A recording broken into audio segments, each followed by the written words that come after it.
Welcome, everyone. Today we're diving deep into the evolution of the resurrection narrative in the Gospels. You know, um, it's fascinating how the version in Mark's Gospel is so different from what we later see in Matthew's account. Absolutely. Right, so in Mark's version, we're met with fear, hesitation, and confusion at the tomb, right? No grand angelic show or triumphant emergence of Jesus, just a group of women fleeing in terror. Exactly. Mark's Gospel ends in mystery almost, and there's this heavy sense of um, despair. But then Matthew steps in and completely changes that mood.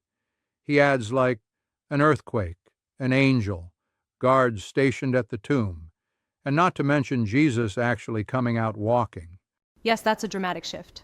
It really is, isn't it? I mean, why do you think Matthew took such creative liberties? Well, Matthew was writing for a community that had been through some serious trauma. Think about it. After Jerusalem was destroyed in 70 CE, the followers were disillusioned and grappling with, intense doubts about the Messiah.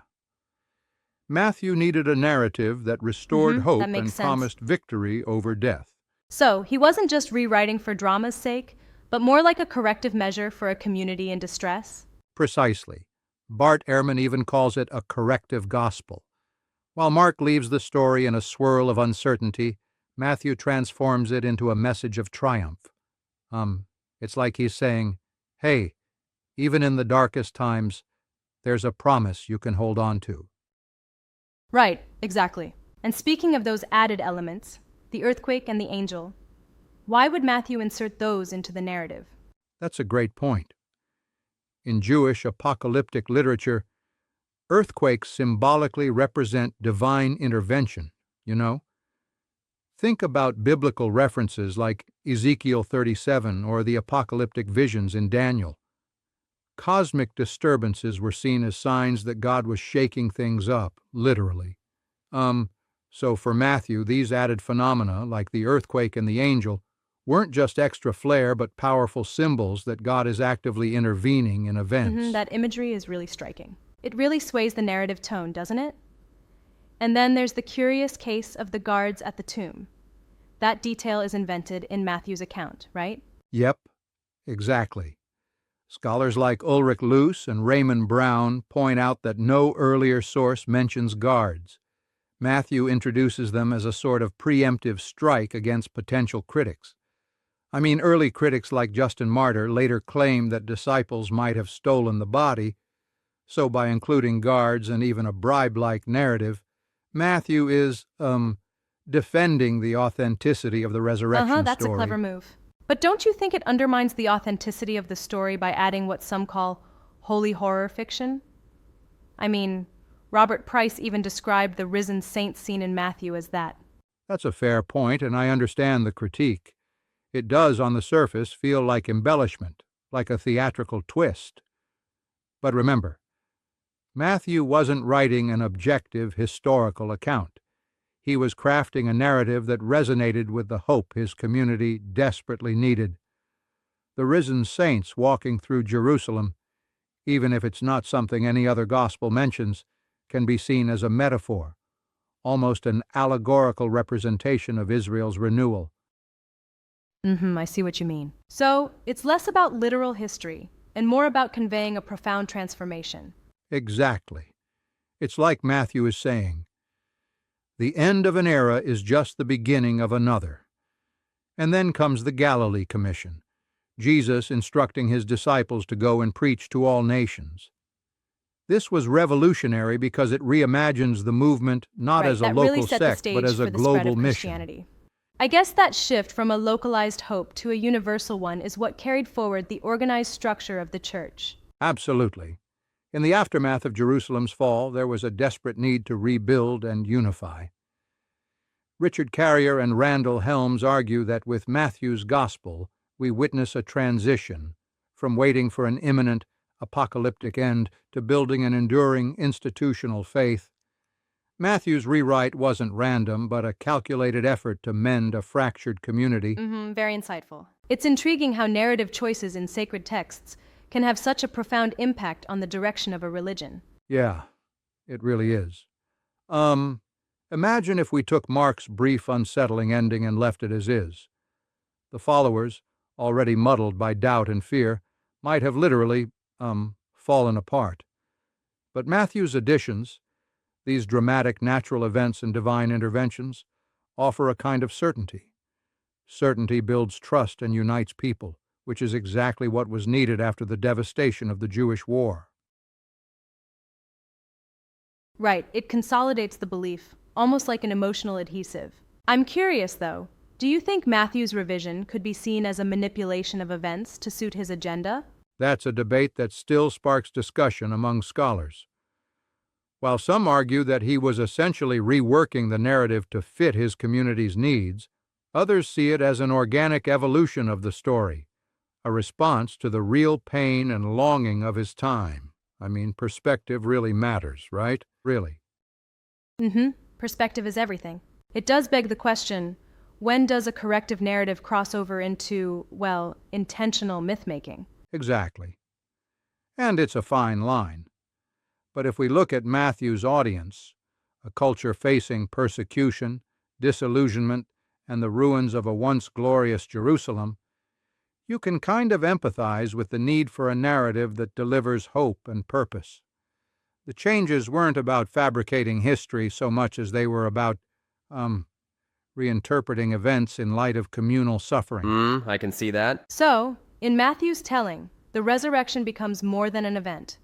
It's a turning point that redefines faith and the very mission of Jesus' followers. Spot on. While Mark's narrative leaves us with, an open-ended mystery, Matthew transforms it into a definitive victory over death. That certainty is pivotal. It not only reaffirms Jesus' divine role, but also establishes the framework for a unified missionary Christianity. Exactly. That shift from uncertainty to certainty is monumental. And speaking of that transformation, what do you think about the way Matthew handles the disciples in his narrative? It seems like he redeems their earlier failures by restoring their authority with the Great Commission. Yes, that's a key element. While in Mark, the disciples are portrayed as confused and even failing to understand the events, Matthew gives them, a second chance by empowering them with a clear mission. It's almost like taking a rough draft and editing it into a master plan. That revision really redefines the whole group dynamic. It's intriguing how a narrative tweak like that can transform the identity of a whole community. Absolutely, yeah. And, it demonstrates that storytelling isn't just about recounting events, it's about capturing the essence of hope and renewal. It's like, taking a mountain of despair and, reshaping it into a foundation for the future. Right. Do you think that these narrative choices still resonate with believers today? Definitely they do. Even after 2,000 years, the triumphant resurrection from Matthew's account offers a message that's, transformative for people facing hopelessness. It speaks to the resilience of faith, turning trauma into triumph and uncertainty into legacy. a call for action. And while some may critique these alterations as myth-making, there's something enduring about how these stories adapt to the needs of their audiences. Exactly. It's a reminder that religious narratives are living texts. They evolve with their communities. Matthew's gospel wasn't just a historical account. It was, theology turned into story, crafted to heal wounds and inspire new directions. Yeah, you said it perfectly. It really makes you wonder about the role of narrative in shaping, not just religious belief, but also communal resilience through societal upheavals. Absolutely. It's like comparing different blueprint designs for rebuilding after a disaster. One design leaves you with rubble and questions, while the other builds a solid foundation for the future. Matthew's revisions provided that blueprint, a vision of renewal and purpose that extended far beyond a simple, isolated event. That analogy really hits the point. And it's interesting to see how a small change in narrative details can, shift the entire theological focus of a movement from tired apocalyptic expectations to an enduring institutional faith. Yes, And that's exactly why scholars often argue that this narrative transformation marked the birth of organized Christianity.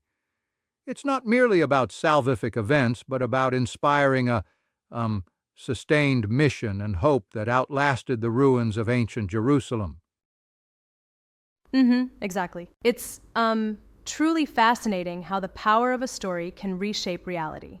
Do you think that modern faith communities still experience similar narrative shifts to bolster hope? I think they do. Even today, communities facing hardship look for stories of triumph over adversity. The transformative impact of these narratives isn't confined to ancient texts. It's a timeless strategy for healing, uniting, and inspiring people. Right, you know it well. Well, this discussion really underscores how narrative evolution serves as both history and the architecture for belief. It's like the difference between living in past ruins and constructing a resilient future. Absolutely. That's the beauty of it.